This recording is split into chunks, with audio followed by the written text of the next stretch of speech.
roi des rois, le Seigneur des seigneurs. Oh, oh, oh, oh, adorons-le, adorons-le, élevons-le, magnifions-le, magnifions le Tout-Puissant. Il est au-dessus de tout. Nul n'est comparable à toi, Seigneur. Nous faisons monter vers toi notre adoration, comme un parfum de bonne odeur, parce que tu nous as équipés pour cela, Seigneur. Sois élevé, sois élevé, sois glorifié, Seigneur.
Nous t'élevons, Jésus, nous t'élevons, Jésus, nous t'élevons plus haut, nous t'élevons. Il est élevé, élevons son nom. Nous t'élevons plus haut, nous t'élevons. Élève son nom, il est élevé. Oh, plus haut, élevons Jésus. Oh, nous t'élevons. Oh, élevons-le. Nous t'élevons.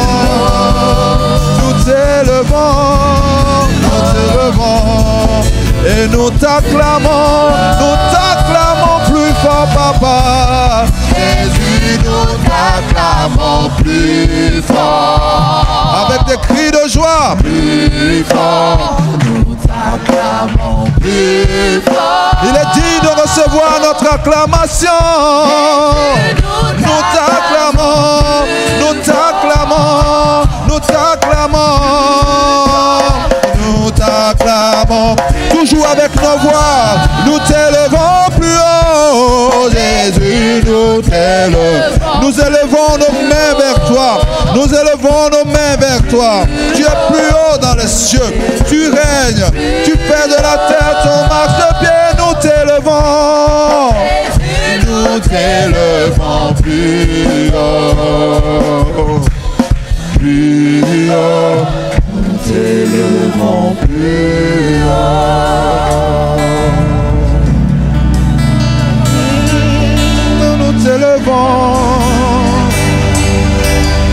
Nous t'élevons, Seigneur. Nous t'élevons. Ton assemblée aujourd'hui élève ton nom au-dessus de ce pays, au-dessus de ce continent, au-dessus de la création entière. Il n'y a que toi, Seigneur. Il n'y a que toi, Seigneur. Il n'y a que toi, Papa. Il n'y a que toi, Tout-Puissant. Il n'y a que toi, Jésus. Merci pour ce que tu as fait. Nous sommes là pour t'adorer, Seigneur. Alléluia. Il n'y a que toi, Seigneur. Il n'y a que toi. Il n'y a que toi, Seigneur, il n'y a que toi. Reconnaissons-le, il n'y a que toi, Seigneur, il n'y a que toi. Toi seul, il n'y a que toi, Seigneur. Nous contemplons ta gloire et nous disons, il n'y a que toi. n'y a que toi. Seigneur, il n'y a que toi. Au centre de cette adoration, il n'y a que toi. Seigneur, il n'y a un seul but à notre louange, à notre adoration. Il n'y a que toi, Seigneur. Il n'y a que toi. Il n'y a que toi. Tu fais toutes choses, Seigneur, pour concourir, Seigneur. À ces moments, nous t'élevons, nous t'adorons, Seigneur. Alléluia, Seigneur. Toi seul, Seigneur. Toi seul, Seigneur. Nous convergeons nos regards vers toi seul. En toute situation, toi seul. Les choses de ce monde passeront. Les choses de ce monde passeront. Tu ne passeras jamais. Tu es éternel, Seigneur. Les situations qui nous troublent et qui nous empêchent de t'adorer passeront. Ce sont des situations éphémères. Elles disparaîtront. Mais toi, tu ne passeras pas. Tu es l'éternel. Tu es l'alpha. Tu es l'oméga. Le premier et le dernier. Tu as le premier mot. Tu as le dernier mot. Tu ne passeras pas, Seigneur. Il n'y a que toi. Il n'y a que toi. Il n'y a que toi, Seigneur. Il n'y a que toi, Seigneur. Nous avons nos regards sur toi seul. Nous ne voulons pas adorer quelqu'un d'autre. Toi seul, Seigneur. Nous ne voulons pas adorer une autre idole. Toi seul. Que tous les autres dieux soient balayés. Pour qu'il ne reste que toi. Il n'y a que toi, Seigneur. Toi seul.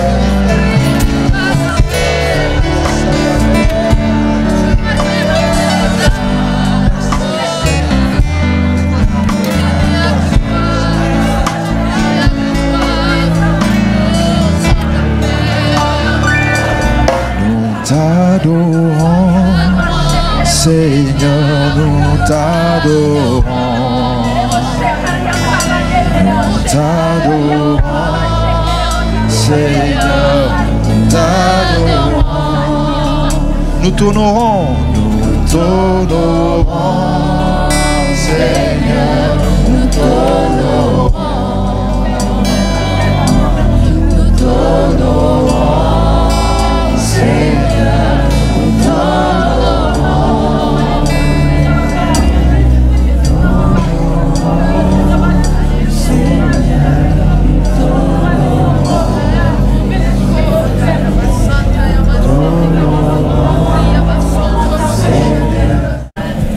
Gloire à Dieu. Alléluia. Louez l'Éternel. Alléluia. Je vais parler d'un sujet qui nous concerne tous, mais qui va être une sorte de conclusion aussi pour ces enseignements du visa du sage. Nous allons parler du visa d'un père, le visa d'un père. Est-ce que les sœurs sont concernées? Oui, parce qu'elles ont été engendrées par un père. Amen. Alléluia. Est-ce que les sœurs sont concernées? Oui, parce qu'elles vont se marier ou elles sont déjà mariées à un homme qui, par elles, engendrera ou a déjà engendré des enfants. Ce que nous avons compris durant ces 4 jours, c'est que j'ai dit que le problème de la création peut se résumer en 2 mots. Qui sont?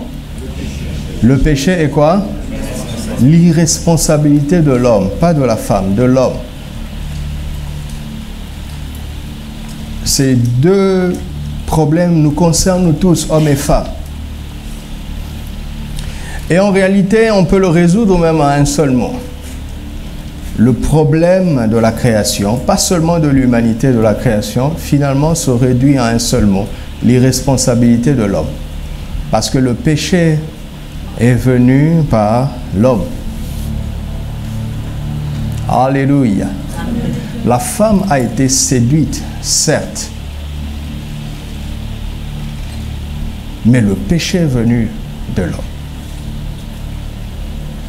Nous sommes tous pécheurs, pas à cause d'Ève, à cause d'Adam.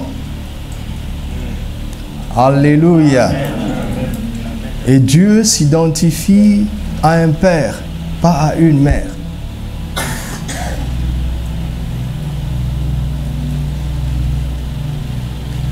Et nous sommes tous vivants, en tout cas tous ceux qui croient sont vivants grâce à Jésus, pas à l'Église, son épouse. Vous entendez? On voit ça dans Romains 5 et dans 1 Corinthiens 15. Exode 34, versets 6 et 7, Dieu dit qu'il punit l'iniquité des pères sur leurs enfants, jusqu'à la 3e et à la 4e génération. Il punit, est-ce que vous pouvez m'afficher ça? Exode 34, verset 6. On va voir pour être précis.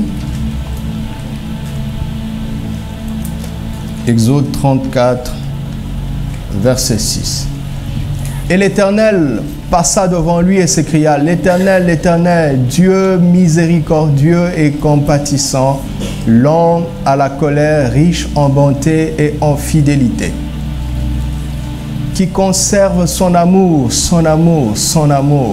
jusqu'à 1000 générations, qui pardonne l'iniquité, la rébellion et le péché, qui ne tient point le coupable pour innocent et qui punit l'iniquité des pères sur les fils. Hein? Sur qui? Donc garçons et filles. N'est-ce pas? Mais il ne dit pas qu'il punit l'iniquité des pères et des mères sur les enfants. Mais l'iniquité de qui? Les pères sur leurs enfants.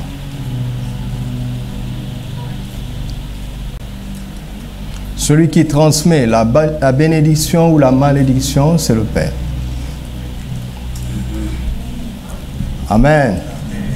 Et une bonne mère est là pour aider un homme à être un bon père. C'est ça son rôle. C'est ça son rôle. Rebecca a maladroitement aidé Isaac à être un bon père. Parce que la parole prophétique leur était parvenue quand elle était enceinte. Dieu avait clairement dit que l'héritier serait le deuxième, c'est-à-dire qui? Jacob au lieu d'Ésaü. Mais pour des raisons sentimentales dans la suite, le cœur d'Isaac s'est attaché à Ésaü. Et il a oublié la parole.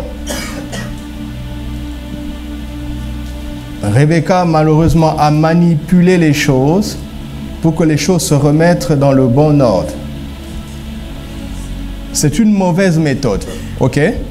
C'est une mauvaise méthode.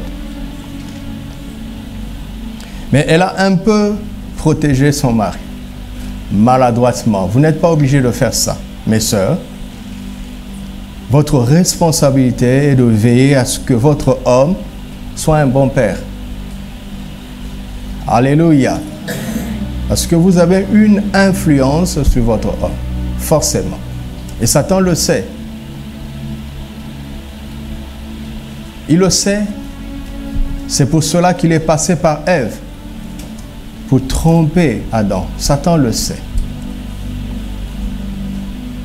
Une femme a forcément de l'influence sur son mari parce que Dieu l'a envoyé pour être une aide semblable. Pas un guide, mais une aide. Alléluia. Amen. Si vous êtes marié, aidez votre mari à être un bon père. Si vous ne l'êtes pas encore, préparez-vous à aider votre mari à être un bon père. Alléluia. J'insiste comme ça pour qu'aucune sœur ne se sente pas concernée par ce message. Ce message nous concerne, nous tous. Ok? Ok. Luc chapitre 3, versets 21 à 23. Luc 3, versets 21 à 23.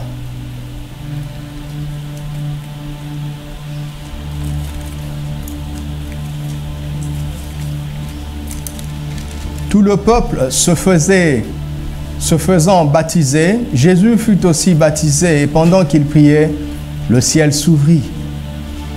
Et le Saint-Esprit descendit sur lui sous une forme corporelle, comme une colombe.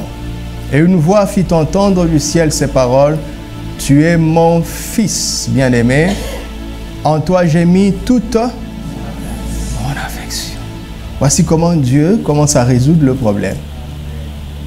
L'échec d'un homme, d'un père va être résolu.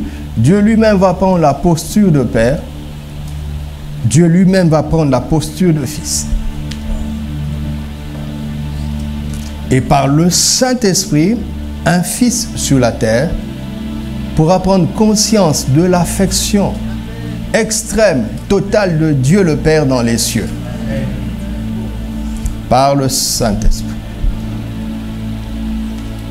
Parce que la solution à tous ces problèmes, c'est l'amour d'un père. Vous m'entendez? La solution la plus profonde qui soit à tous les problèmes de la création, c'est l'amour d'un père. Quelqu'un reçoit ça? L'amour d'un père est la clé. C'est la force qui résout tous les problèmes.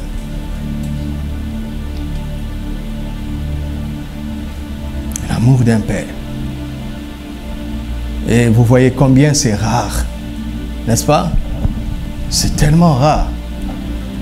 C'est tellement rare. Au verset 38, verset 23, continuons, du même chapitre. Jésus avait environ 30 ans lorsqu'il commença son ministère, étant, comme on le croyait, fils de Joseph, fils d'Élie, fils de, jusqu'au verset 38. On remonte jusqu'à Adam, qui était fils de Dieu. Adam n'était pas seulement un homme, une créature spéciale sur la terre, mais il avait le privilège d'avoir une relation filiale avec Dieu. Dieu était le père d'Adam alors qu'il était le créateur de toutes choses. Parmi les créatures, Adam faisait partie. Quand Dieu appelait ses créatures, Adam faisait partie. Mais quand Dieu appelait son fils, il était le seul à répondre. C'était ça son privilège. Et c'est le privilège qu'il a perdu à cause du péché. Pas seulement lui, mais toute l'humanité qui était en lui a été coupée de la grâce d'avoir une relation filiale avec Dieu. Vous m'entendez? Pas seulement une relation filiale, mais une relation filiale avec un Père extrêmement aimant. Ils ont perdu, le péché a coupé l'homme de la relation filiale avec Dieu, mais plus profondément, le péché a coupé l'homme de l'affection paternelle de Dieu. Vous entendez? Dieu a continué à donner à l'homme tout ce dont il avait besoin sur la terre. Dieu a continué à être le pourvoyeur. Parce que l'on soit chrétien ou pas, tout ce que l'homme reçoit sur terre vient de Dieu. Directement ou indirectement. Mais Dieu est devenu incapable de témoigner son affection à l'homme. Pourquoi? Parce qu'il le communique par le Saint-Esprit. Or, le Saint-Esprit est saint. Et là où il y a le péché, le Saint-Esprit ne peut être. Et parce que le Saint-Esprit est parti, l'homme a perdu la capacité d'être en communication avec l'affection paternelle de Dieu. Vous entendez ça? Ça, c'est toute la théologie, en fait, que je vous résume. C'est le message qui est au centre de la Bible. L'amour paternel de Dieu que nous recevons par le Saint-Esprit lorsque nous croyons à Jésus. Amen. Si vous comprenez ça, vous êtes réparé pour la vie et pour l'éternité. Donc, il ne suffit pas d'appeler Dieu Abba Père. Vous savez, Abba est un mot affectueux.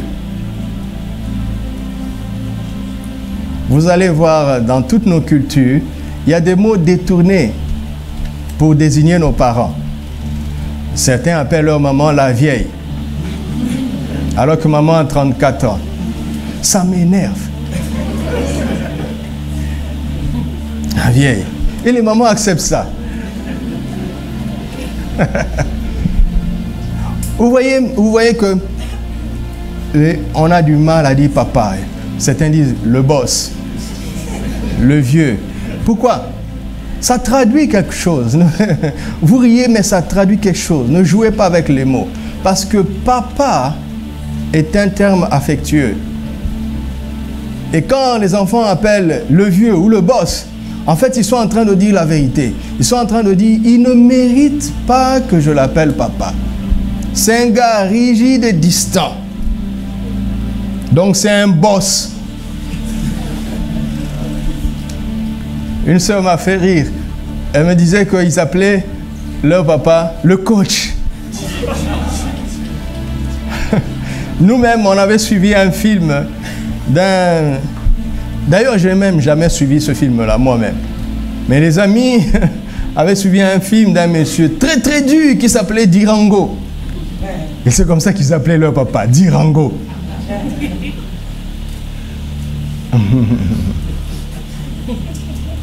Parce que inconsciemment, l'enfant dit, mais il n'est pas digne que je l'appelle papa. Il n'y a aucune relation affectueuse entre lui et moi. Maman, c'est facile. Papa, c'est difficile. Ouais, mes frères, notre défi est grand, n'est-ce pas? Ah ouais. Nos difficultés dans la chair sont très lourdes, très lourdes. Notre plafond psychologique est profond, dense, intense. Mais on a déjà triomphé de cela. Amen. Alléluia. On a triomphé. Amen, amen, amen, amen. Que tous les hommes ici deviennent des papas, amen. Des pères affectueux. Alléluia. Alléluia, alléluia, alléluia. Ok, alors, regardons comment Dieu résout ce problème. Déjà avec Jésus, n'est-ce pas? Il dit, celui-ci est mon fils bien-aimé, en qui j'ai mis toute mon affection. Le boss de l'univers. D'accord? Celui qui a des milliards de dossiers sur sa table. Mais il a le temps de témoigner de l'affection à son fils. Personne n'est plus occupé que lui. Personne n'est plus élevé que lui. Personne n'a plus de gloire que lui. Mais il a le temps. Vous m'entendez? Il a le temps de témoigner son affection. Et pas en secret seulement. Mais comment? En public. Le boss de l'univers a le temps d'exprimer son affection à son fils. Qu'aucun frère ne vienne me dire, pasteur, tu sais, toi tu es en temps plein. Mais nous, dans le travail séculier, tu ne sais pas comment on est occupé. Je dis, mon frère, à la tombe, tes collègues ne seront pas là. D'ailleurs, rien ne prouve que dans 15 ans, tu seras dans la même entreprise. Mais si tu as été un bon père, tes enfants seront toujours là. Donc, ils méritent plus d'attention que tout. Et nous allons le voir à la fin. D'ailleurs, la plus grande provision que l'on puisse donner aux enfants, le plus grand équipement que l'on puisse donner aux enfants, c'est la charge affective. Ça n'a pas de prix. Vous me suivez? C'est plus que tous les diplômes du monde, tout l'argent du monde, même les maisons que vous leur aurez léguées. Si vous ne les avez pas remplies d'amour, vous n'avez pas réussi. Mais s'ils sont remplis d'amour et que vous n'étiez pas trop riche pour leur donner des choses matérielles, ne vous en faites pas. Vous avez fait le plus important. En réalité, qu'est-ce que les gens cherchent sur cette terre? C'est de l'estime. N'est-ce pas? Ils veulent progresser pourquoi? Pour gagner de l'estime, grandir en influence. Mais ceux qui ont reçu ça à la maison, ils ne le cherchent pas dehors. Donc, ça fait qu'ils sont équilibrés dans la vie. Équilibrés. Équilibrés. Vous savez, une fille qui n'est même pas en Christ, mais que son père a vraiment aimé et le lui a montré, est difficile à tromper. Aucun menteur ne peut la tromper par un semblant d'affection. Elle sait ce que c'est. N'est-ce pas? Ah, mais les filles, qu'est-ce qu'elles cherchent? L'affection, l'attention. Et les parents peuvent aider les enfants dès la maison. Et ça, c'est gratuit. Avec des petits gestes, au niveau de leurs moyens. Mais veillez à ce que les enfants comprennent que vous les aimez beaucoup. Pas seulement qu'ils le comprennent, que cela soit explicite. Et le frère qui épouse une fille qui a été bien aimée par son père aura du travail. Parce qu'il doit être mieux que il doit être mieux que son père. Et c'est ça la règle, le mécanisme idéal de la vie. Alléluia, alléluia. Notre responsabilité est grande. Mes sœurs, aidez-nous. Alléluia. Aidez-nous à y parvenir parce que nous ne pouvons pas y parvenir sans vous. C'est ce que Dieu a fait. Il vous a mis à nos côtés comme des aides semblables. Sans vous, nous ne pouvons pas y parvenir. Et les mères, n'accaparez pas les enfants. Ne les accaparez pas à vous-même. C'est une erreur grave. Ce n'est pas ça votre rôle. Votre rôle, c'est de maintenir le pont et d'aider l'homme à être plus explicite. D'accord? Votre rôle, c'est d'aider l'homme à être plus attentionné parce que c'est facile pour vous. Aidez le monsieur, aidez le frère. Ne tirez pas profit de voir que les enfants viennent plus facilement à vous. Vous m'entendez? Nous sommes toujours à l'église. Et c'est ça vraiment la vie, en réalité. C'est ça la Bible, la preuve. 1 Jean 3.1. 1 Jean 3.1. 1 Jean 3.1. Voyez quel amour le Père nous a témoigné pour que nous soyons appelés comment? Et la nouvelle naissance, d'accord, n'est possible que parce que Dieu a décidé de nous aimer. Alléluia. Il a décidé de nous aimer. Tu es un enfant de Dieu parce que Dieu t'aime. Dieu, ton Père, a décidé de t'aimer. Et il est resté constant dans son amour. Malgré notre rébellion, jusqu'à ce qu'on s'en rende compte. Il n'a pas changé. Peu importe notre impolitesse, notre têtutesse, notre rébellion, il est resté constant. Il a dit, je ne deviendrai pas méchant comme toi. Je ne deviendrai pas insensible comme toi. Je ne te laisserai pas m'influencer. Parce que ce n'est pas aux enfants d'influencer le Père, mais c'est au Père d'influencer les enfants. C'est anormal que le Père se comporte par rapport aux enfants. Il est stable, il est à son niveau, il ne bouge pas. Tu es un enfant de Dieu parce que Dieu t'aime. Celui qui n'a pas compris ça ne va pas aller loin dans la vie chrétienne. Il n'est pas sûr qu'il finisse bien sa course. Il peut se retrouver en enfer. Parce que le ciel, on n'y a droit que parce que le visa, c'est l'amour du Père. C'est ça le verset.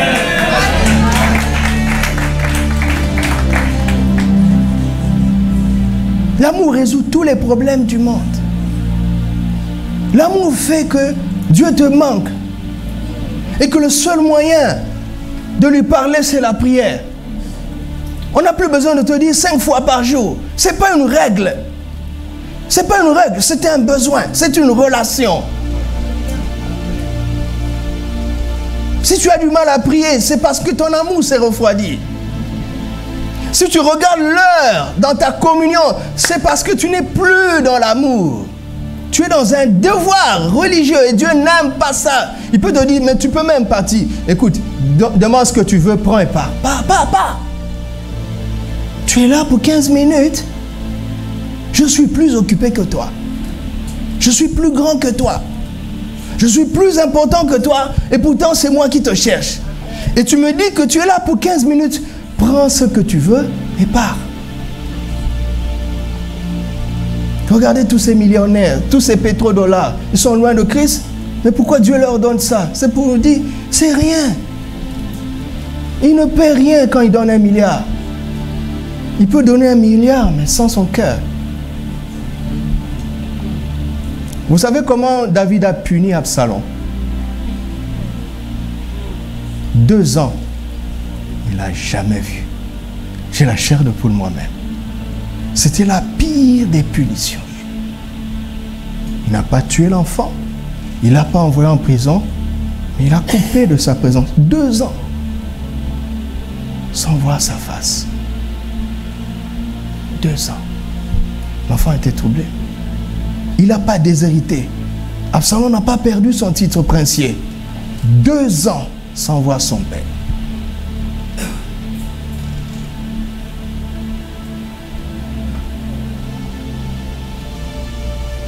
Ne jouez pas avec la vie chrétienne. Une question d'amour entre un père qui nous aime tellement. Alléluia. Alléluia. Chapitre 4, verset 16. 1 Jean 4, verset 16. Et nous avons connu l'amour que Dieu a pour nous. Et nous y avons cru. Dieu est amour. Et celui qui demeure dans l'amour demeure en Dieu. Et Dieu demeure en lui. On entre dans cette relation par la confession de foi, n'est-ce pas? Que Jésus est Seigneur, n'est-ce pas? On y demeure comment? Dans la foi, en l'amour que Dieu a pour nous. Il ne s'agit pas de dire je crois que Dieu m'aime. Non. Qu'est-ce que ça veut dire que Dieu t'aime? C'est de cela qu'il est question. Quel est le contenu de cette déclaration? Et ça t'emmène dans les Écritures pour comprendre jusqu'à quel point Dieu m'aime. Jusqu'à quel point. Sais-tu jusqu'à quel point Dieu t'aime? Alléluia. Est-ce que tu le sais? Dieu est capable, d'accord, de détruire toute une nation pour toi. Amen. Toi seul. Il est capable de créer des bouleversements extraordinaires pour toi seul. Parce qu'il t'aime. Vous trouvez ça dans Isaïe 43. Et vous le voyez dans Luc 15, dans la parabole du Père aimant, connue comme étant la parabole du Fils prodigue. Pour rattraper cet enfant, il y eut une famille dans tout le pays. Tout le pays a été affamé parce que le Père avait le regard sur un seul. C'est pour dire où est-ce que Dieu, où nous nous trouvons dans le cœur du Père.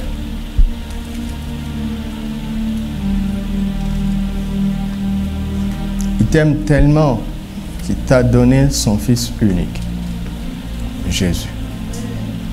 Alléluia. Crois-tu que Dieu t'aime? Jusqu'à quel point?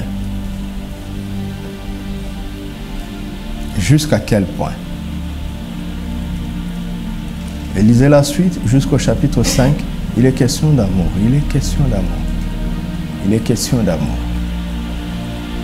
Alléluia.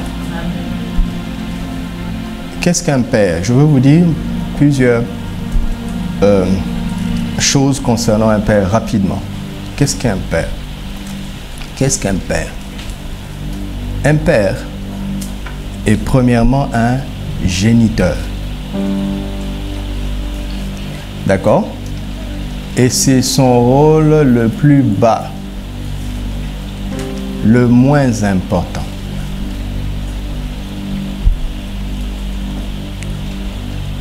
Un père est un géniteur, tout simplement.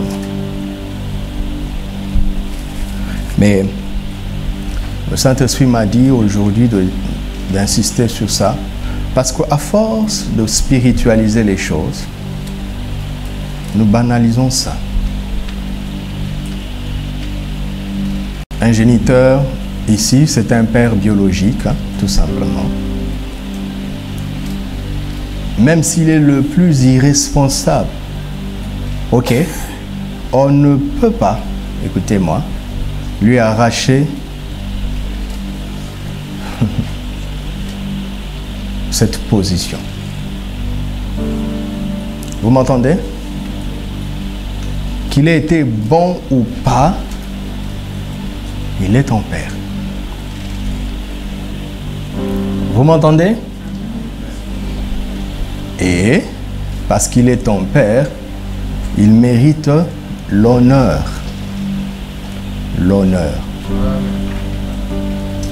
Malachie 1,6, Dieu dit, si je suis père, où est l'honneur qui m'est dû? Dû.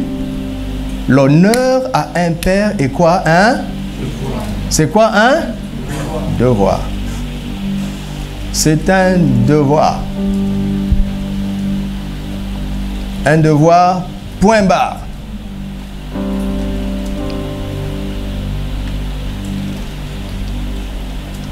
Parce que j'ai prié pour vous, il m'a dit de dire autre chose. Nous avons vu comment seul un père peut préparer les enfants au monde des hommes. Et seule une mère peut préparer les enfants au monde des femmes. Vous m'entendez? Est-ce que vous m'entendez?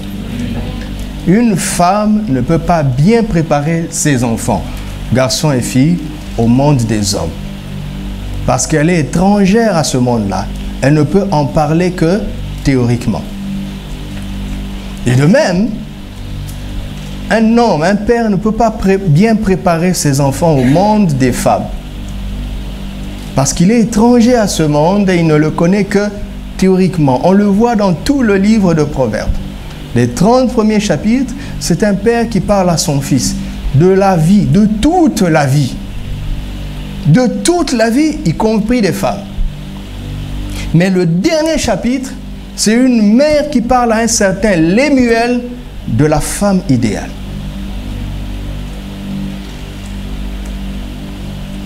Ça fait que le livre est complet.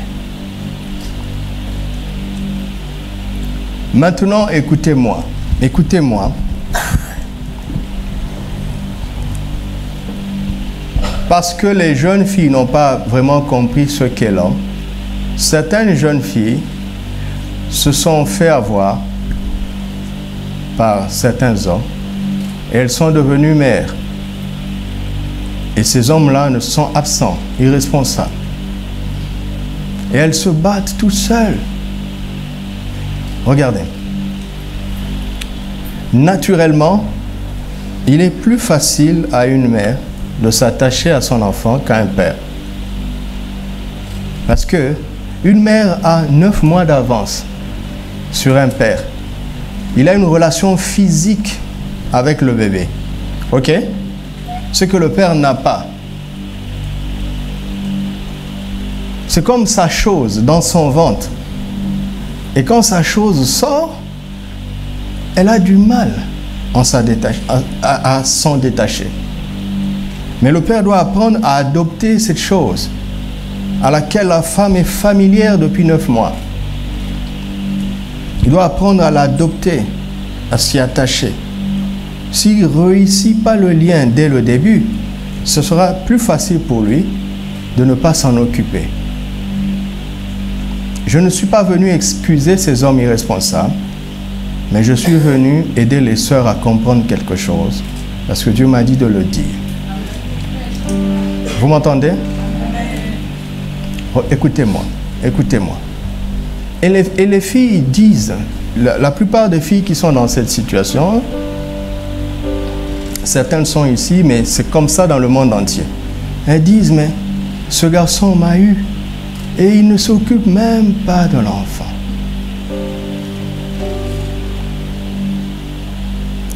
Je veux vous dire comment les hommes réfléchissent. D'accord? Quand il est allé avec toi, il n'envisageait pas un enfant. Et le fait que tu sois enceinte, pour lui, c'est comme si tu l'as piégé. Je veux que vous entendiez ça et que vous le compreniez. Il n'a pas raison, d'accord? Je vous dis qu'il n'a pas raison, mais il dit, mais ce n'est pas ce que j'avais prévu. Ce n'est pas ce que je voulais. Tu m'as piégé, eh bien, tu vas te battre toute seule. C'est méchant, mais c'est comme ça que, c'est ça la psychologie de l'homme. Et en plus, il pense ceci, il te dit, mais je ne t'avais pas forcé. Le rapport était consentant. Donc ne m'accuse pas comme si je t'avais forcé. Et je n'avais pas prévu d'enfant. Je me connais, moi-même je suis un enfant. Tu ne le sais pas. Moi-même je suis un enfant, on me prend en charge. Et tu veux me demander de prendre en charge et un enfant et une dame comme toi. Mais je suis incapable. Écoutez, je dis ça parce que ça va atténuer ta douleur. Et comme ça, ton esprit va se tourner dans la bonne direction pour trouver les solutions qui sont dans la provision et dans la grâce de Dieu. Parce que la grâce de Dieu a des solutions pour ça. Vous m'entendez? Il n'avait pas prévu ça. Il ne peut pas te le dire. Il n'avait pas prévu ça. Ce n'est même pas ce qu'il voulait. Mais chacun doit comprendre que chaque occasion de sexualité peut amener la procréation. J'oublierai jamais mon prof de biologie, quand on était au lycée, un jour, il a voulu nous apprendre ces choses. Et voilà, on était adolescents. Il nous en a parlé. Et comment il fallait connaître les cycles pour éviter que la fille tombe enceinte. Et à la fin, j'oublierai jamais ça. Il a déposé sa craie. Il dit, là, je vous ai parlé comme un professeur. Maintenant, je veux vous parler comme un père. Vous avez beau maîtriser ça, mais l'enfant peut arriver. Donc, attendez d'être prêt à porter un enfant pour vous permettre d'aller vers une femme.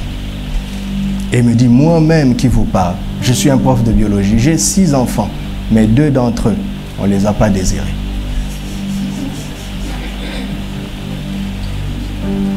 Il dit, ce n'est pas une science exacte. Il y a même des histoires étonnantes où les parents ont utilisé la contraception la plus draconienne, mais l'enfant est venu quand même.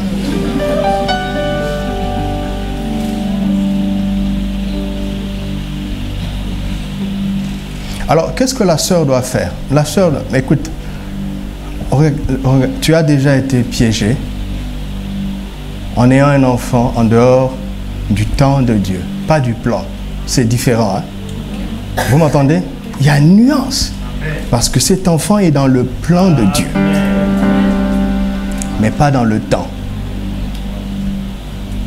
Tu as eu un enfant en dehors du temps de Dieu, du cadre que Dieu avait prévu. Le diable a marqué un but. Mais ne permet pas au diable de continuer à marquer d'autres buts.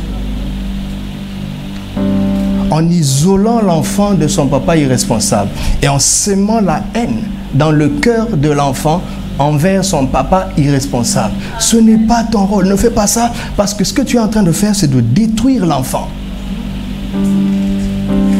Ne fais pas ça. Laisse le monsieur être irresponsable, mais ne détruis pas l'enfant. Il n'y est pour rien.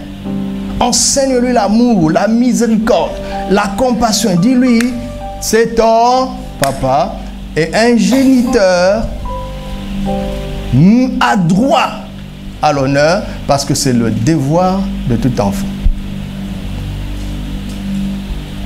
C'est dur, hein? C'est dur. Prends ce problème à contre-pied. Lève-toi un jour et dis, Satan, tu as marqué un but, mais je te promets qu'à la fin du match, tu seras par terre. Tu seras sous mes pieds. La postérité de la femme t'écrasera la tête. Satan, je ne sais pas comment Jésus va se faire, mais je te promets qu'à la fin de cette histoire, tu seras sous mes pieds. À la fin de cette histoire, cet enfant aura réussi et son papa viendra lui demander pardon. Et l'enfant n'aura aucune haine envers son père parce que je vais m'en charger. Vous avez entendu? Et quand tu commences à faire ça, la grâce de Dieu va venir et elle va t'aider. Elle va te donner la force, ma soeur.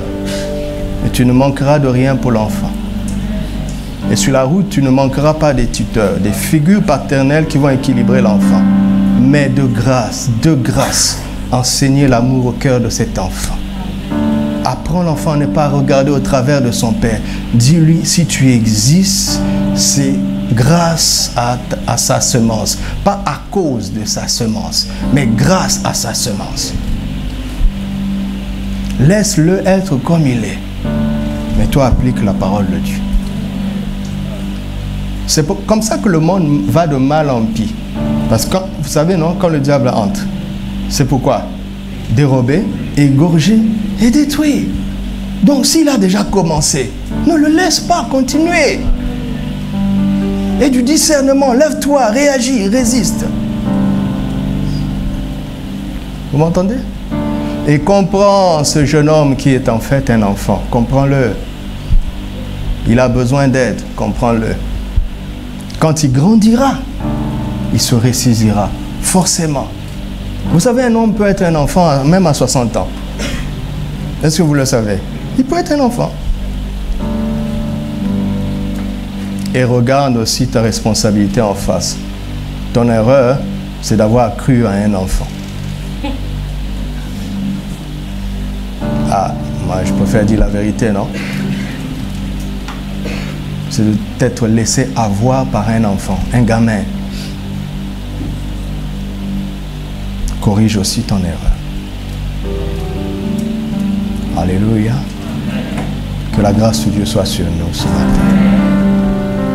Un père est un géniteur. Deuxièmement, vous savez, maintenant, tout ce que je veux dire entre dans la dimension spirituelle. Ok? Parce que être géniteur, c'est une capacité triviale. Elle est naturelle. C'est gratuit. C'est terre à terre. C'est banal. Mais tout ce qui va, je veux dire dans la suite, demande la capacité spirituelle de Dieu. Donc ce ne sont aucunement des qualités naturelles. Vous m'entendez? Pas des qualités naturelles. Et ma soeur, avant de dire oui à un frère, ce message est là pour t'aider à voir s'il a ne fût-ce que les prémices de toutes ces choses. Bien sûr qu'on grandit, ok? Et qu'on apprend. Je ne te demande pas de le noter et de voir s'il a 10 sur 10 partout. Mon ami, tu vas rester longtemps toute seule. Et ce n'est pas ce que nous voulons. Toi-même aussi, tu es en train de grandir. Mais je veux que tu vois les prémices, d'accord? De toutes ces choses que je vais citer. Ce sont des capacités spirituelles. Et dans la Bible, quand Dieu voulait rendre un homme capable de quelque chose dont il ne pouvait pas être capable par lui-même, qu'est-ce qu'il faisait? Qu'est-ce qu'il faisait? Qu'est-ce qu'il faisait? Hein? Voilà, c'est ça que je veux. Parce que quand tu dis l'onction, aujourd'hui ça veut dire beaucoup de choses. Éloigné d'huile. D'accord? Qui est le symbole du Saint-Esprit pour le rendre capable. Vous m'entendez? Pour le rendre capable de ce qui n'aurait pas pu être naturellement. Alléluia. Amen. Alléluia. Amen. Procréer ne demande pas la prière. Si c'était le cas, il n'y aurait aucun enfant issu d'impudicité. Mais tout le reste demande une grâce de Dieu, une capacité spirituelle de Dieu, l'onction du Saint-Esprit. Et dans la Bible, on oignait combien de personnes? 3 personnes, un roi, un sacrificateur et un prophète. Donc, un père est un géniteur, deuxièmement, un père est un roi. Forcément. Vous m'entendez? Vous m'entendez? Un roi, ça symbolise quoi? C'est une figure d'autorité et de dignité. Alléluia. Alléluia. Amen. Tu dois voir en lui un roi. Un homme de valeur, un homme digne, un homme de bien, n'est-ce pas? Comme Joseph. Savez-vous que Dieu lui-même, notre Père, est notre roi? Luc chapitre 11. Jésus leur enseigne à prier en disant, lorsque vous priez, dites, notre Père, qui es aux cieux, que ton nom soit sanctifié. Quoi? Que ton règne vienne, que ton règne, que ton règne. Donc il est roi. Et dans la suite, il dit, quelqu'un d'entre vous, si quelqu'un d'entre vous avait un ami, Dieu est un Père qui est un roi et qui veut devenir un ami. On va le voir dans la suite. Et dans 1 Samuel chapitre 9, quand le peuple a demandé un roi, cela n'a pas plu à Samuel. Mais Dieu dit à Samuel, ne t'en fais pas, c'est moi qu'ils ont rejeté. Donc ils m'ont rejeté comme roi pour avoir des rois comme les nations.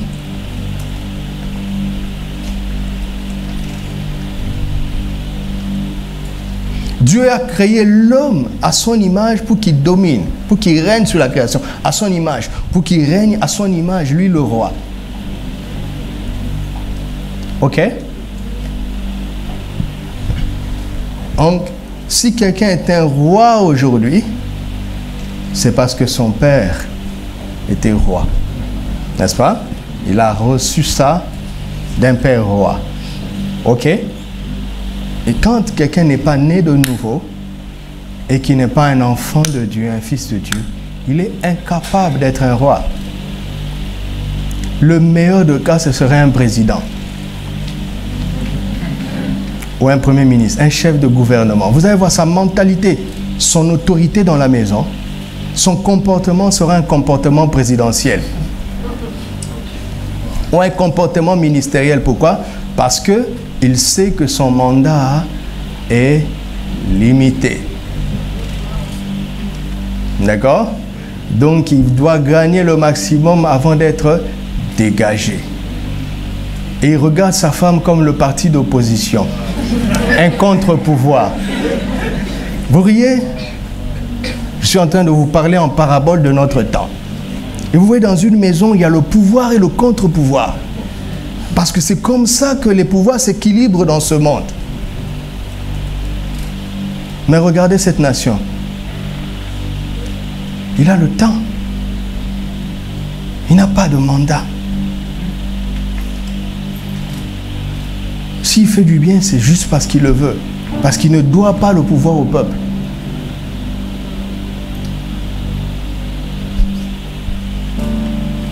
Regarde dans l'homme s'il a cette mentalité de roi. S'il a cette dignité. S'il est roi à la maison, mais en fait il se regarde comme un prince parce qu'il a reçu cette autorité de son père roi. Et l'ancien Élie nous l'a dit dans son slam hier. Prince et principe, c'est la même racine. Un prince est un homme de principe. Pose la question, frère, quels sont les principes qui gouvernent ta vie? Sur quel principe tu veux bâtir notre famille? Parce qu'il a des principes. Et le plus souvent, il les ignore. Mais il est gouverné par des principes. Et sa notion d'autorité dépend de ces principes qui sont dans sa tête. Fais-les lui sortir et parlez-en. Et aide-le à tout faire sur la base de la parole de Dieu. Un roi, mon ami. Alléluia. Un chef, un homme de dignité. Un homme de principe. Une autorité. Un homme fort. Courageux. Alléluia. Et qu'est-ce que nous devons faire? C'est ça que nous devons viser. Je parle du visage d'un père. D'accord? D'accord. On parle de la vie. Je vous parle de la vie. Et après, si vous voulez aller sur Internet, écoutez tous les prédicateurs qui vont vous agiter. Et dimanche, vous revenez, je vous parle de la vie.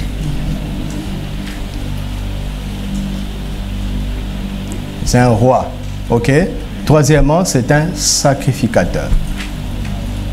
Alléluia. Un sacrificateur, c'est qui? Quel était le rôle du sacrificateur dans la Bible? Hein?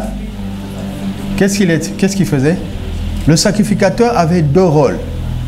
C'était un intercesseur et un enseignant de la parole. Vous entendez ça?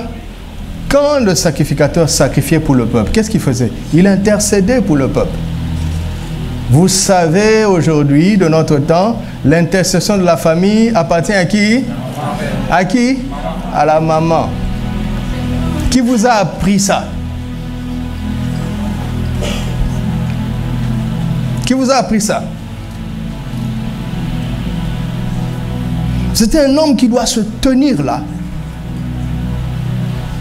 et prier pour sa famille. Si la maman prie plus pour sa famille que papa, le papa n'est pas un sacrificateur. Et étrangement, c'est la maman qui l'est. Non, tu dois voir ça en lui. Quelque chose nous est arrivé quand je lui ai parlé et qu'elle m'a dit oui. Il y a eu un incident, elle était en dernière année de médecine. Vous voyez, donc j'ai attendu aussi moi aussi. Mais il y a eu un incident où elle a failli échouer et pour la première fois. Et comme les parents n'étaient pas d'accord parce qu'ils ne me connaissaient pas, et ils avaient entendu des mauvaises choses à mon sujet qui n'étaient pas vraies. Ce n'était pas leur faute. Elles avaient juste peur. Elles protégeaient leur fille. Et donc il y avait un incident sur ces études et les choses évoluaient telles qu'elle allait reprendre l'année. Elle n'avait jamais repris l'année. Et un jour, son père lui a dit, on saura que ce garçon est de la volonté de Dieu si tu réussis ou pas. Parce que jusque-là, tu n'as jamais échoué. Et là, tu es en train d'échouer. C'est un signe.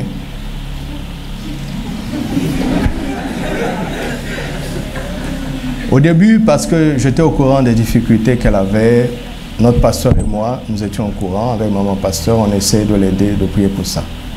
Mais le jour où elle m'a dit ce que papa a dit, j'ai compris que ce problème venait du diable. Vous savez ce que j'ai fait?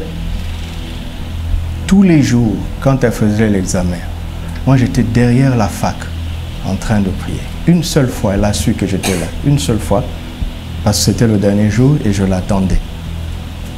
Mais les autres jours, elle n'a pas su. J'intercède.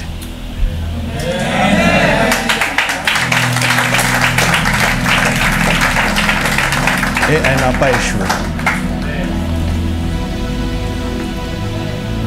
C'est quelqu'un qui voit le diable. Malheureusement, c'est les femmes qui voient plus vite. Parce que les hommes sont enfermés dans le rationnel. C'est bizarre. Et on dit, les choses de l'esprit, c'est pour les femmes. Bêtise.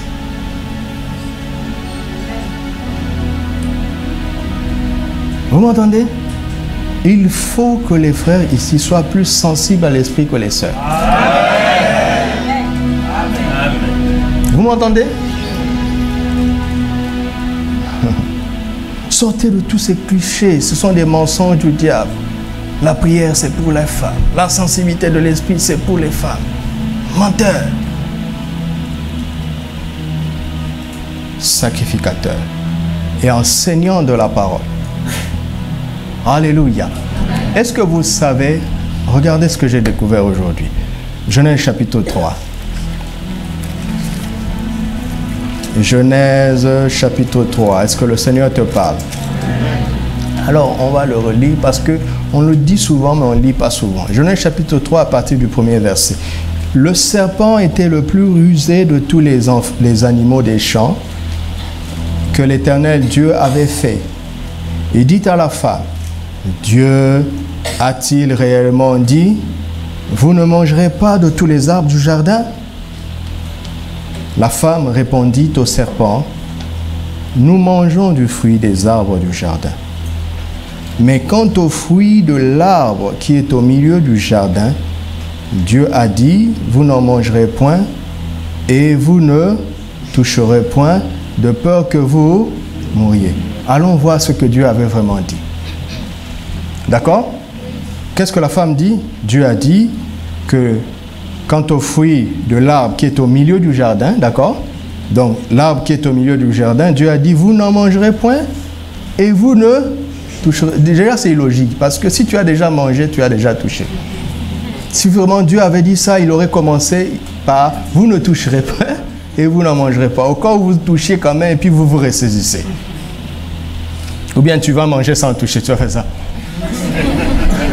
Mais tu as touché avec ta bouche. Tu as touché avec ta langue. C'est déjà illogique. Elle est dans l'illogisme. Allons voir ce que Dieu avait dit. Chapitre 2. Chapitre 2.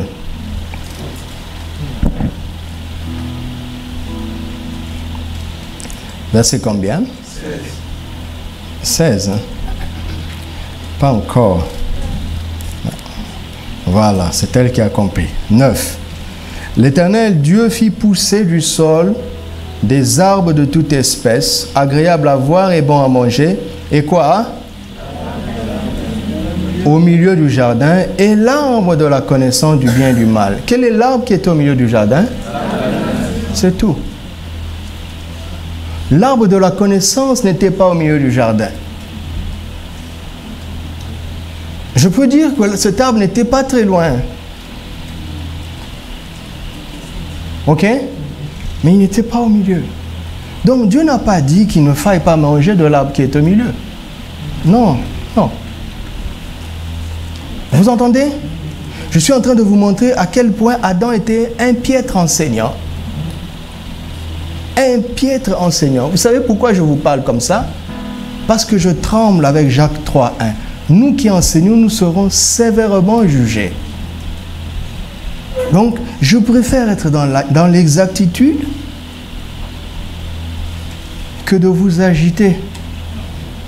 Vous, vous allez être content, mais moi, je vais rendre des comptes. Je préfère réussir le test, même si vous n'êtes pas content. Parce que ce sera pour votre bien. D'accord?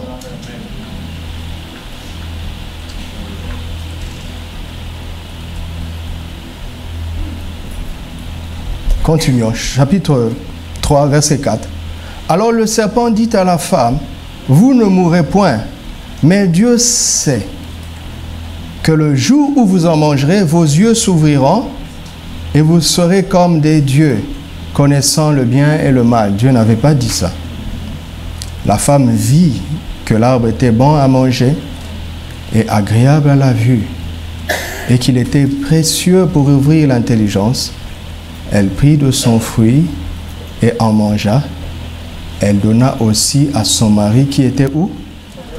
Voilà, c'est ça là. Et donc ça veut dire que quand le serpent parlait à la femme, Adam était où? On dit toujours, et moi aussi le premier, que le Seigneur me pardonne. Je vous ai dit qu'Adam était absent. Adam n'était pas absent. Mais il y avait Ève, Adam et le serpent. Adam est resté dans le naturel. Il n'a pas discerné le Satan caché dans le serpent parlant à sa femme alors qu'il était là. Il n'a pas discerné.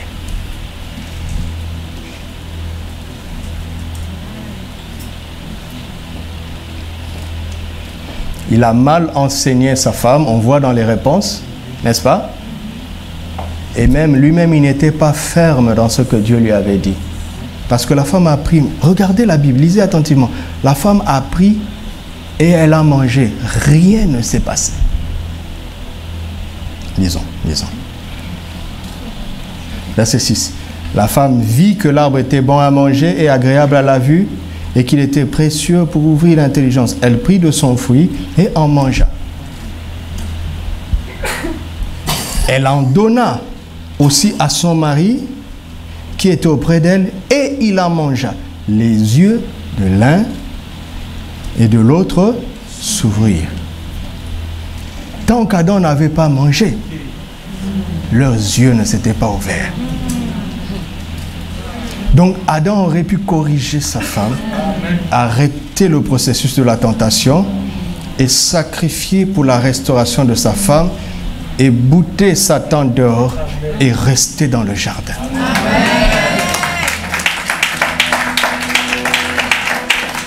Dites-moi, comment une famille va réussir si l'homme ne sait pas résister au diable? La résistance de la femme est insuffisante. Je parle de principes spirituels.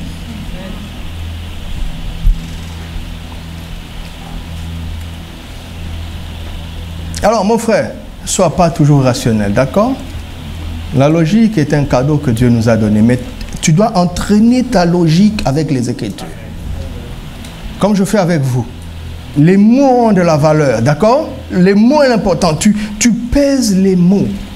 Un homme, un père est un homme dont chaque mot pèse lourd. Il connaît la valeur de chaque mot.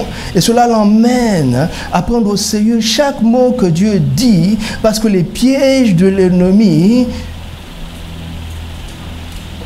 existent dans la négligence des mots de Dieu. Il cherche quel mot de Dieu on néglige. Quel mot de Dieu, à quel mot de Dieu on n'accorde pas beaucoup d'importance. C'est là la faille, c'est tout ce qu'il cherche.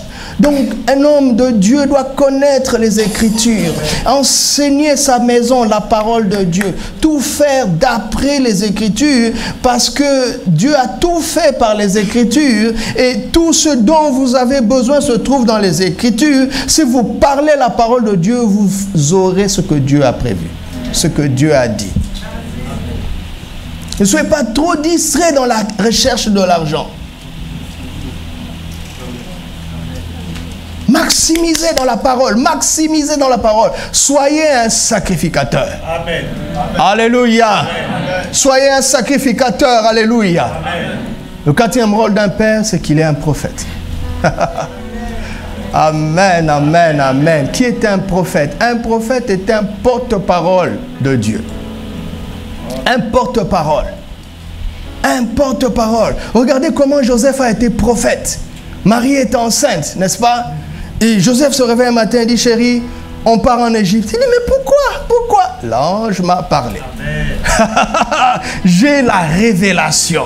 Je sais à l'avance ce que le diable prévoit par Hérode. Chérie, lèvons-nous, allons. C'est un prophète, il voit les choses venir. Il a la parole de Dieu pour sa famille. Il a la parole de Dieu pour sa maison. Il a la parole de Dieu pour ses enfants.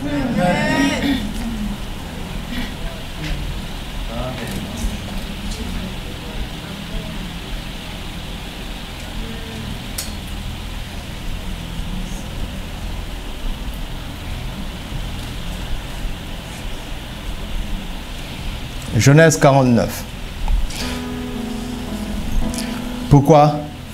Parce que un père, c'est l'avenir de ses enfants. C'est à l'envers, hein? Ça a l'air d'être à l'envers. Hein? Le monde nous dit que les enfants sont l'avenir leurs parents. Non, non. Le Père, c'est l'avenir des enfants. Regardez. Nous sommes nés pécheurs, pourquoi? À cause d'Adam. C'est Adam qui a déterminé notre avenir. Ce n'est pas nous qui sommes l'avenir d'Adam. Regardez cet homme, Jacob, verset 1. Jacob appela ses fils et dit, assemblez-vous. Et je vous annoncerai ce qui vous arrivera dans la suite des temps. Rassemblez-vous et écoutez, fils de Jacob. Écoutez qui? Israël qui?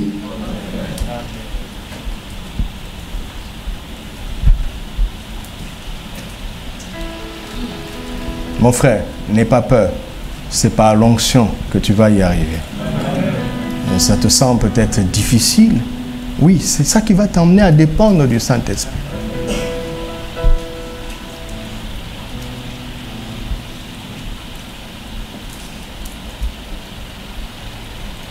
Quand Jacob a volé la bénédiction et qu'il a fui, quand Ésaü est venu, son père a tremblé. Et finalement, Isaac dit à Ésaü, j'ai fait de lui ton maître. Donc j'ai décidé quel sera votre avenir. Et je ne peux pas le changer. L'avenir de l'enfant est dans la bouche d'un père. C'est pour ça que le diable travaille pour tromper les hommes jusqu'à ce qu'ils maudissent leurs enfants. Mon frère, tes paroles pèsent lourd. Tu es comme un roi. Quand tu parles, ça fait force de loi. Tu établis les choses. Quand tu es frustré par ton enfant, tais-toi. Tais-toi. D'accord? C'est pour ça que Joseph était un homme du silence. Il ne parlait pas au hasard. Dieu ne pouvait pas placer son enfant n'importe où. Il a cherché un homme de Juda, il a trouvé Joseph. Même quand ils étaient frustrés dans Luc 2, après l'avoir cherché avec angoisse pendant 3 jours, dans sa frustration, Joseph n'a rien dit. Et beaucoup d'enfants luttent aujourd'hui parce que des mauvaises paroles ont été libérées sur eux. Mais Dieu a une porte de secours. Tu dois chercher comment arriver à accomplir cette parole. La malédiction sans cause n'a pas d'effet. Tu dois vivre devant Dieu de telle sorte à confronter cette cause avec la parole de Dieu et ce que Dieu te demande pour faire en sorte que cette cause devienne sans cause. Et cette malédiction cessera d'avoir de l'effet sur toi. Mais si tu ne fais pas ça, cette malédiction aura de l'effet.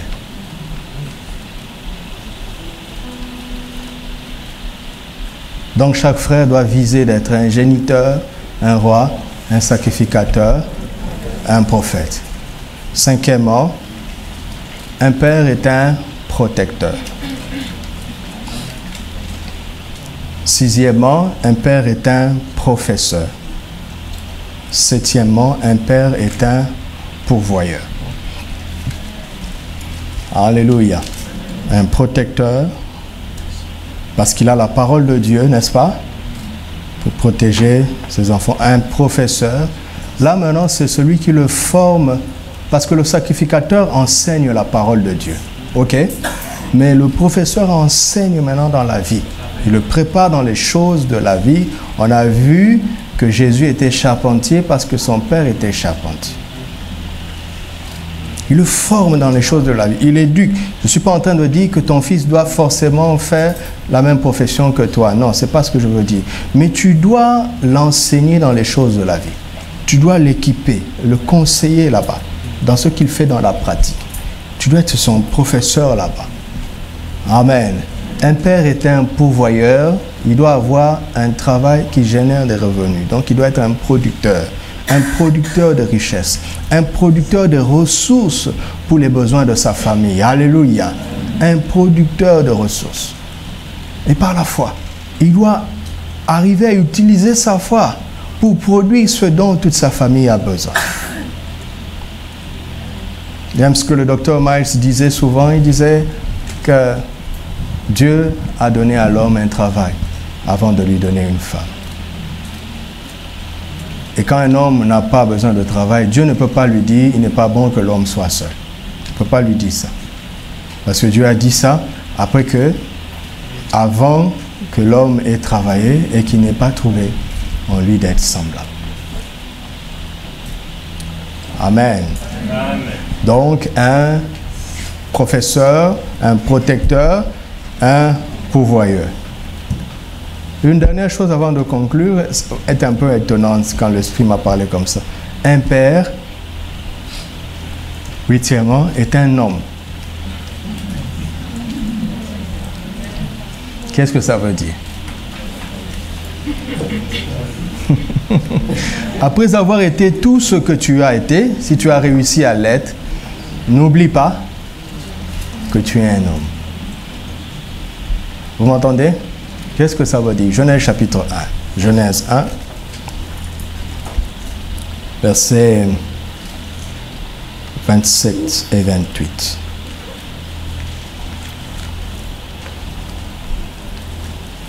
« 27. Dieu créa l'homme à son... Il créa qui? À son image. Il le créa à l'image de Dieu. Il créa...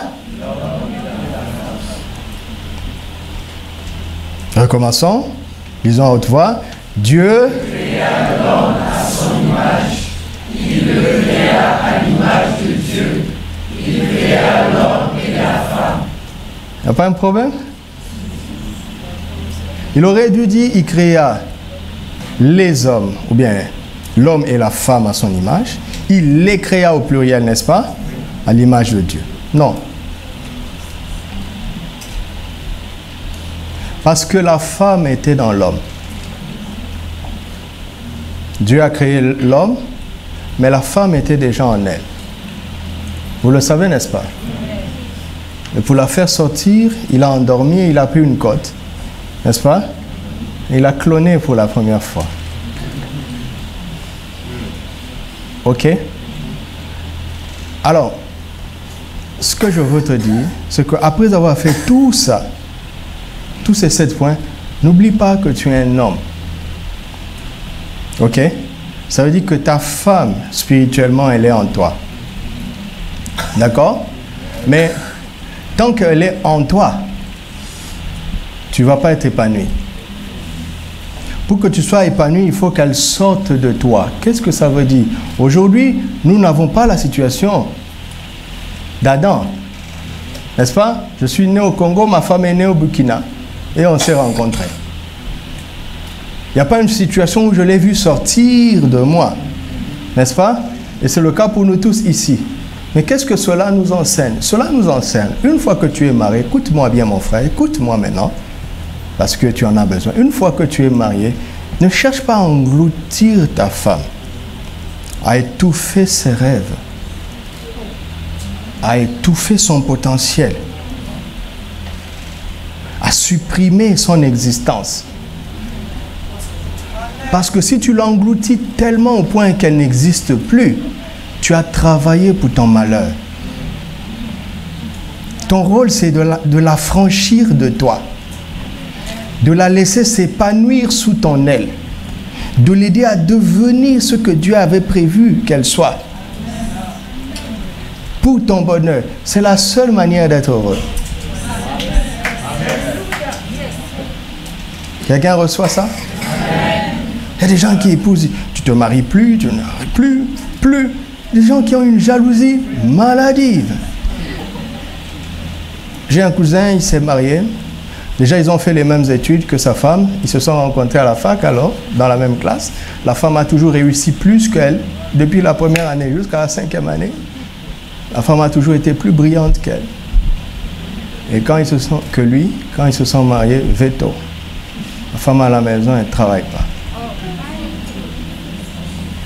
Je suis allé le voir, je connais un peu l'histoire. D'ailleurs, dès que vous asseyez, je connais mon cousin, d'accord? Enfin, bon, bref. D'accord. Dès que vous asseyez, bon, je connais, bon, bref. Maintenant qu'on est sur Internet, je dois être prudent parce qu'il peut suivre ça un jour. J'ai beaucoup de cousins, tu m'entends? C'est pas de toi que je parle.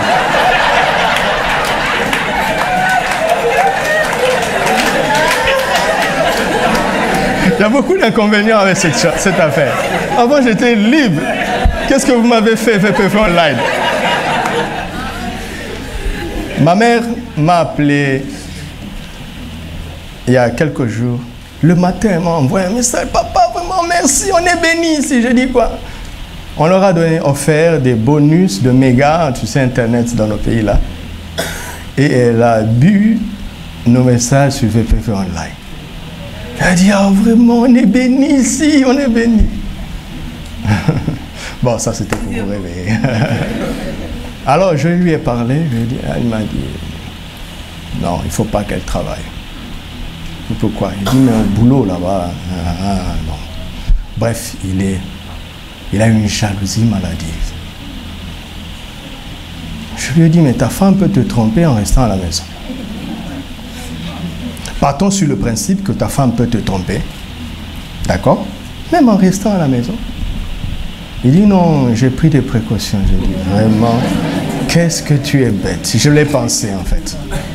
Je n'ai pas pu le lui dire. Et la femme est en train de ternir. Ça se voit même sur son visage. Le mariage est devenu une prison. Vous pensez qu'elle va le rendre heureux? Pas possible. On ne donne que ce qu'on a. Donc mon frère, tu es un homme, n'oublie pas. Après avoir fait tout ce que tu as fait, n'oublie pas que tu es un homme. Et que ton rôle est de la faire sortir. Vous savez ce que j'ai découvert dans les Écritures? Un père ne peut pas révéler sa fille. Il ne peut que la préparer, la protéger.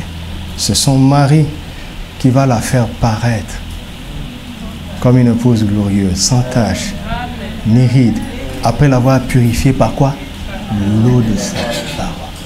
Chaque matin, regarde ta femme, dis-lui, tu es une femme extraordinaire. Tu vas déplacer les montagnes. Ce que Dieu a mis dans ton cœur, tu vas le réaliser. Ne regarde pas les contraintes qui sont ici. Tu vas y arriver simplement par ta parole.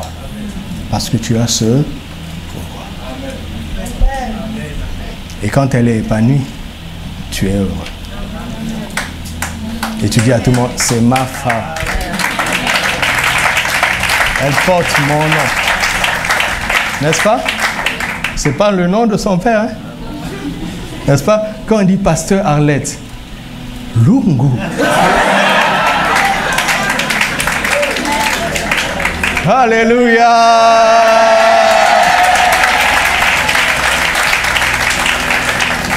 Waouh, quel cadeau. Quelqu'un de tu as conçu son enfant, l'a fait grandir. Toi, tu viens 20 ans plus tard, tu effaces son nom, tu mets le tien. Mais il y a de quoi trembler. C'est une grâce. C'est une grâce. Alors tu dois t'en montrer digne. Sinon, si tu fais ça à ma fille, que Dieu m'aide. Que Dieu m'aide, alléluia. La chair, tu ne te réveilleras pas au nom de Jésus. Notez ceci comme une conclusion. Je n'ai pas le temps de le développer, mais c'est un principe important que je vous donne. Vous voyez? Et je suis aussi en train de vous transformer par les paroles qui sortent de ma bouche. Je le sais. Vous m'entendez? Je le sais. J'attends pas que vous me remerciez. D'accord? J'attends même pas que vous veniez me dire, voici. Non, non, non, non. Reste tranquille. Rends grâce à Dieu. Et pratique. C'est tout ce que je te demande. Moi, je sais ce que je fais. Et je vois ce qui se passe dans l'esprit. D'accord? Durant ce TDS, une force est sortie de moi pour transformer les hommes. Amen. Et cette force a traversé Internet pour transformer tous ceux qui nous suivaient en ligne, même les filles. Je le sais. Vous m'entendez? Je le sais. Donc prends au sérieux. Prends au sérieux ce qui est en train de se passer. Mon pouvoir se trouve dans les mots que Dieu m'a donnés. Prends ça au sérieux.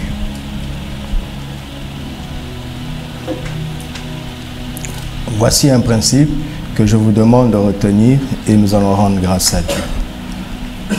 Genèse chapitre 49 verset 3, affiche juste, c'est le seul texte que nous avons lu. Genèse 49 verset 3.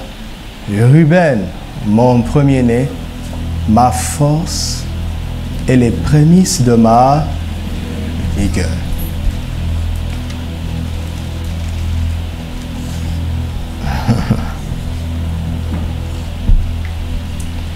Supérieur en dignité et supérieur en puissance, tu n'auras pas la prééminence. Verset 4. Impétueux comme les eaux, tu n'auras pas la prééminence, car tu es monté sur la couche de ton père. Tu as souillé ma couche en y montant. Il a déshonoré son père. Donc, Jacob est dépourvu quand il part.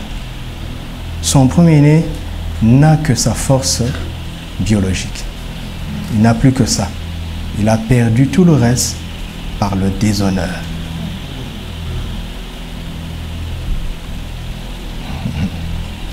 Alors, un père engendre, d'accord? C'est ce que je vous laisse comme un principe qui va nous aider. Un père engendre un enfant, un fils et un père. D'accord? Mais la différence, c'est qu'un père engendre un enfant par la vigueur de sa vie. Ça, c'est juste être géniteur. Il engendre un enfant par la vigueur de sa vie. Un père engendre un fils par ses leçons de la vie. Ok? Ce sont les leçons que le père communique à son enfant qui fait de cet enfant un fils. D'accord? Un père engendre un enfant par la vigueur de sa vie, mais il engendre un fils par les leçons de la vie, pas de sa vie. D'accord? Ne limitez pas votre enfant à votre vie. Parlez-lui de la vie en général. C'est ce qu'on trouve dans tout le livre des Proverbes. Et un père, enfin, engendre un père par le bilan de sa vie. Le bilan. C'est ce qu'on voit. Hein? Allez étudier ça, je vous en supplie. Genèse 47 et 48, vous voyez que Dieu a donné à Jacob l'occasion de compléter la formation qu'il avait commencée envers son fils Joseph. Il lui a donné l'occasion de compléter. Et la première parole qui sort de la bouche de Jacob, c'est que mes jours ont été peu nombreux et mauvais. J'ai 130 ans. Il parle à Pharaon et Joseph est à côté. Mes jours ont été peu nombreux et mauvais. Ne regarde pas à tout ce que vous voyez. Mes jours ont été mauvais, différents de ceux de mes pères. Il commence à faire le bilan. Pourquoi? Parce qu'il trouve son fils dans une position de gloire extérieure. Il dit, attention petit, attention. C'est pas ce que tu as accompli qui détermine qui tu es.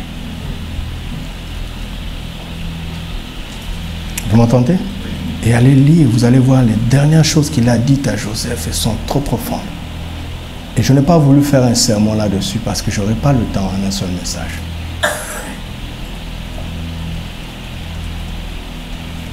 Un père engendre un enfant par, un fils par, et un père par le bilan de ça. Afin que tu ne répètes pas les mêmes erreurs. Parce que le plus souvent, c'est à la fin de la vie qu'on se rend compte de ce qui était vraiment essentiel. Mais Dieu veut que ceux qui commencent aient une bonne notion de ce qui est essentiel, qu'ils n'attendent pas la fin. Et si on transmet ça bien, ça va être un progrès extraordinaire. Alléluia. Que Dieu nous bénisse. Rendons grâce à Dieu. Rendons grâce.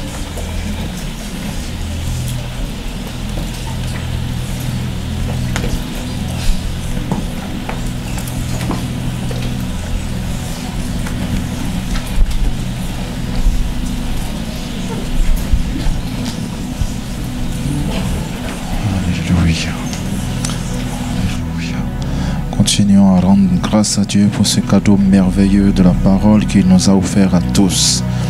Oh Seigneur, combien tu nous aimes, combien tu es préoccupé par ce que nous sommes et ce que nous devons devenir. Nous te rendons grâce pour ce trésor merveilleux de ta parole. Seigneur, pour toutes ces graines que tu viens d'ensemencer en nous. Elles pousseront, Seigneur, elles deviendront des arbres, elles deviendront des fleurs. Elles feront reverdir nos jardins pour que nous soyons des pères comme tu le désires, des fils comme tu le désires, des mères, Seigneur, comme tu l'as prévu. Rendons grâce à Dieu pour cela. Chacun d'entre nous a reçu quelque chose. Chacun d'entre nous a reçu une parole quelque part en lui que le Seigneur avait préparé pour lui. Merci, Papa. Tu connaissais ce jour avant que nous venions ici et tu nous as donné ces cadeaux. Nous les acceptons avec reconnaissance. Nous te rendons grâce pour cela. Nous te rendons grâce pour ta parole. Seigneur, nous la recevons entièrement. Aucune goutte, aucun mot, aucun passage, rien, Seigneur, de ce que tu nous as dit n'a été vain, n'a été inutile, Seigneur. Nous avons donné nos cœurs, il travaillera en nous, il portera du fruit, il donnera des résultats visibles de tous. Merci pour ce cadeau, Seigneur. Nous l'acceptons avec reconnaissance. Seigneur, qui sommes-nous pour mériter tant d'attention? Il y a tellement de pères, Seigneur, qui se perdent et qui devraient entendre ce message. Il y a tellement d'enfants, Seigneur, qui sont dans des situations compliquées, qui sont désespérés. Et tu parles à nous, Seigneur. C'est pas parce que nous valons mieux que ces personnes-là. C'est parce que tu veux nous utiliser justement, Seigneur, pour aller vers eux. Nous te sommes reconnaissants pour cette confiance que tu nous fais.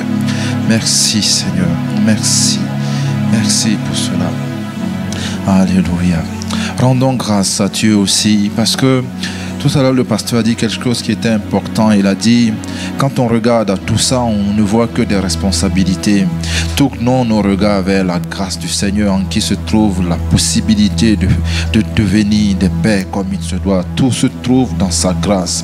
Tout se trouve dans sa grâce. Toutes les solutions, peu importe les problèmes auxquels tu penses quand on parle des relations père et fils, peu importe les problèmes auxquels tu penses quand on parle des relations dans la famille, la grâce de Dieu surpasse toutes ces choses. La grâce de Dieu surpasse toutes ces choses. La grâce de Dieu, elle est disponible.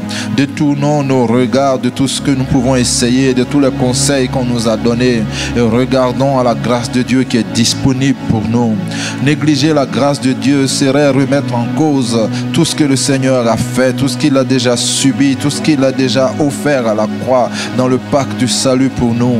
Oh, merci Seigneur, parce que tout est possible. Rien n'est insurmontable à celui qui a ta faveur, à celui qui a ta grâce.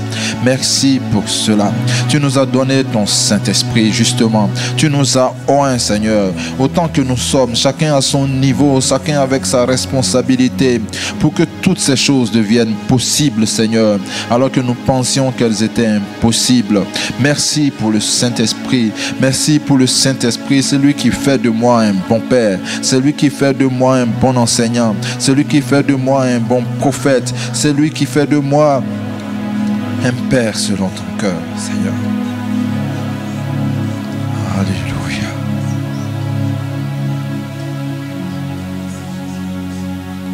Nous allons prier. Nous allons prier. Je m'adresse aux pères qui sont ici. Nous allons demander au Seigneur de nous apprendre à communiquer la charge affective. Déjà à voir qu'il nous a aimés, à voir comment il nous a aimés et reproduire cela avec nos enfants. Communiquer cette charge à nos enfants de la bonne manière, au bon moment, pour pouvoir les préparer aux défis de la vie comme le Seigneur l'a fait pour nous. Chacun prie pour lui-même. Si tu n'es pas encore un père, prie pour que tu sois un père comme cela, qui sait voir l'affection de Dieu, qui sait voir comment Dieu nous a aimés. Voyez comment le Père nous a aimés, il nous appelle ses enfants, que nous puissions le voir et ensuite le communiquer. Et le communiquer à nos enfants. Seigneur, nous ne savons toujours pas comment. Nous ne savons toujours pas à quel moment le faire. Nous pensons que nous n'avons pas le temps. Nous avons souvent délégué cela à nos épouses, Seigneur. Mais tu nous as interpellés aujourd'hui. Tu nous as dit non seulement que c'est à nous de le faire, mais tu nous dis que nous pouvons le faire et que nous n'avons qu'à regarder à toi. Je regarde à toi, Jésus. Par le Saint-Esprit qui ouvre mes yeux, je regarde à toi et je vois, Seigneur, comment tu m'as aimé, comment tu me relèves quand je tombe, comment tu te comportes quand je suis rebelle, comment tu te comportes quand je ne sais pas quoi faire, comment tu viens à moi, Seigneur, quand les choses sont difficiles. Je veux répercuter ces choses dans la vie de mes enfants. Je veux le répercuter dans la vie de mes enfants, Seigneur. Je veux qu'en me regardant, ils comprennent comment tu m'as aimé, comment tu m'as aidé, Seigneur. C'est ce que je veux pour moi. C'est la prière de chacun des pères ici. Éternel Dieu Tout-Puissant, tu nous aimes et nous voulons aimer nos enfants comme tu nous as aimés. Tu es le modèle par excellence de Père. Alléluia. Nous allons prier aussi pour toutes les personnes qui actuellement ont des relations brouillées ou embrouillées avec leur papa. Je pense que je vais donner un petit témoignage rapidement. Moi j'ai un père qui, depuis que je suis, on va dire, conscient, à l'âge de 5 ans, 6 ans, il était alcoolique. Il buvait tout le temps. Et quand je le rencontre souvent aux jeunes, je dis, quand mon père était sobre, il ne parlait pas. Le seul moment où il parlait à la maison, c'est quand il était ivre. Et quand on est ivre, quand on parle, c'est généralement pas pour dire de bonnes choses. Et à la maison, j'avais un rêve de quitter la maison. Vous comprenez, quand un enfant rêve de quitter sa maison, ça veut dire que la situation n'est pas... Quand je travaillais à l'école, c'est parce que je voulais quitter la maison. C'était pour aller loin de la situation familiale, alors que c'est parce que Dieu a prévu pour nous. Et jusqu'à ce que je vienne ici au Maroc, ça n'avait pas changé. Il y a 2 ou 3 jours, mon père j'ai trouvé 2 appels en absence de lui. Je l'ai rappelé, je l'ai trouvé dans un état complètement ivre. Mais le Seigneur a déjà réparé ça dans ma vie. Le Seigneur a déjà restauré la relation qu'il y avait. Mais lui, il n'a pas encore changé. Il est toujours le même.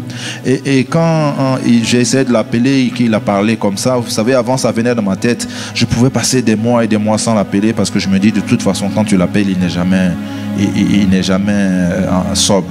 Et puis quand je l'ai appelé, il est repassé par maman pour lui dire appelle ton fils là, parce qu'il a essayé de m'appeler, je me souviens plus de quoi on a parlé, etc. comme ça. Donc il me parlait de ça. Maintenant je continue à prier pour lui, je rends grâce à Dieu parce que je sais que ça va changer. Et pendant que j'étais assis ici, il y a un jeune pendant le TDS qui a donné un témoignage similaire. J'avais prévu d'aller le voir après parce qu'il disait que son père était alcoolique, à chaque fois c'était la même chose, et quand on a prêché ici, quelque chose s'est passé en lui et il est allé se réconcilier avec son père. C'est ce que le Seigneur va faire dans chacune de nos vies. Si quelque chose était brisé, il est le restaurateur. Rends grâce à Dieu pour cela, pour toutes les Seigneur, merci parce que maintenant tu enlèves la rancœur, parce que maintenant tu enlèves la haine, parce que maintenant tu enlèves les rancunes, Seigneur, qui sont enfouies au plus profond de nous, dont nous ne sommes même pas conscients des fois. Seigneur, tu nous délivres de ces choses-là pour que l'amour que tu as mis en nous, nos propres pères de qui nous parlons, puissions voir que nous avons changé par cet amour-là, Seigneur. Oh Seigneur, tu enlèves cela, tu le remplaces par l'amour qui vient de toi. L'amour, Seigneur, qui oublie tout ce qui s'est passé auparavant. L'amour qui ne compte pas, Seigneur, les moments, les mots durs, qui ne compte pas les moments de rébellion que nous avons eu nous-mêmes face à toi, Seigneur. Tu nous aimes, ton amour ne change pas, nous l'avons vu tout à l'heure, tu restes constant, Seigneur. Que ce ne soit pas les actions des fils qui influencent ceux des pères. De la même manière, aujourd'hui, nous voulons nous préparer. Si nous sommes des pères et que nous n'avons pas été bons avec nos enfants, ou que nos enfants ne sont pas bons avec nous, nous voulons que la relation que nous avons avec eux ne soit pas influencée par cela.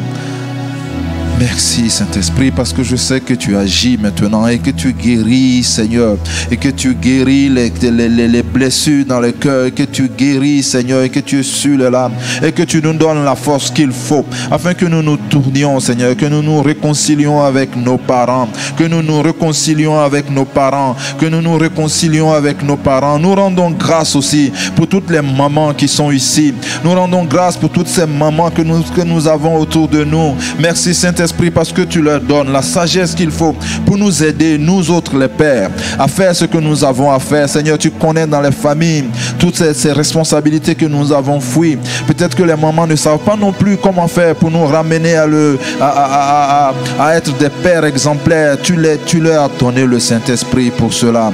Merci Seigneur, parce que tu changes nos vies.